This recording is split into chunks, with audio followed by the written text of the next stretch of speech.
মধ্যপ্রাচ্যের আকাশে এখন শুধু বারুদের গন্ধ।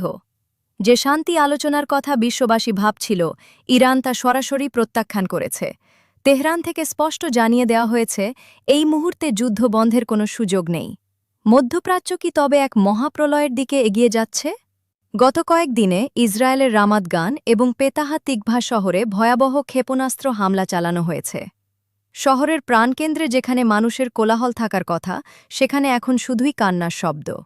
সরকারি হিসাব অনুযায়ী গত রাতের হামলায় অন্তত ২ জন প্রাণ হারিয়েছেন, কিন্তু ক্ষয়ক্ষতির পরিমাণ কোনো সংখ্যা দিয়ে পরিমাপ করা সম্ভব নয়। হাজার হাজার মানুষ এখন গৃহহীন। যাদের একসময় সাজানো সংসার ছিল, তারা এখন সরকারি সহায়তায় হোটেলে বা অস্থায়ী ক্যাম্পে রাত কাটাচ্ছেন। ধ্বংসস্তূপের নিচে দাঁড়িয়ে একজন সাধারণ নাগরিকের আর্তনাদ, আর কতদিন? আমাদের স্বাভাবিক জীবন কি আর কোনোদিন ফিরে আসবে না?